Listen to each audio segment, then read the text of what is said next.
தமிழ் சினிமாவுடைய எவர் green காமெடியனான Vadivelu மீண்டும் ஒரு படத்துல வந்து காமெடியனா நடிக்க மாட்டாரா அப்படின்னு பலரும் ஏங்கிட்டு இருக்கும் போது உங்கள் ஏக்கத்தெல்லாம் போக்க இதோ வந்துவிட்டேன் அப்படின்னு ஐ எம் பேக் அப்படின்னு வந்து நிக்கிறாரு வடிவேலு.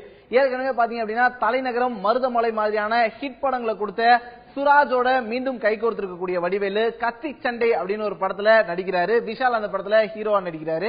இந்த படத்துல சூரி கூட இருக்காரு. அப்படி இருக்கும்போது இந்த படத்துல காமெடியனா நடிக்கிறது குறித்து வடிவேலுவே இன்னைக்கு நடந்த பூஜை விழால நிறைய விஷயங்கள் பேசினாரு.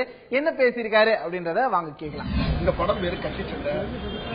இதுல வந்து விஷால் ஹீரோ பங்காளி பெரிய ஹிட். தலைநகரம் வருது.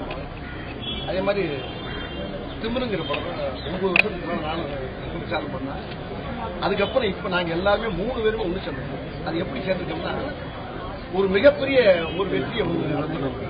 நடிகர் இந்த நடிகர் சங்கத்துல எங்களுக்கு அடுத்தடுத்து எல்லாமே பூராமே வெற்றி மேல் வெற்றி, வெற்றி மேல் வெற்றி, வெற்றி மேல் வெற்றி அந்த நேரத்துல எங்களுக்கு இந்த படம் கிடைச்சது. அதாவது பல மடங்கு வெற்றி மாதிரி எங்க கண்ணுக்கு நல்லா தெரியுது. இந்த படத்துல பாத்தீங்கன்னா ரொம்ப அற்புதமான கேரக்டர்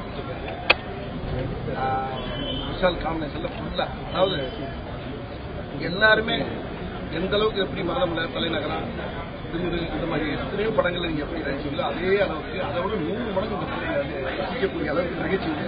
சும்மாவே அவர் கொண்டுலான்னு ஆடுவாங்க பங்காளி சுராஜ் நகைச்சுவை.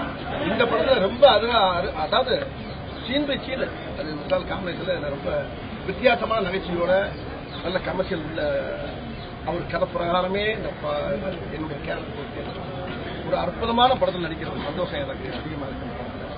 அது இந்த காம்பினேஷன் சாதாரண காம்பினேஷன் 3 பேருமே ஒரு மும்மூர்த்தி மாதிரி சேர்ந்திருக்கா. எல்லா மக்களுடைய ஆதரவும்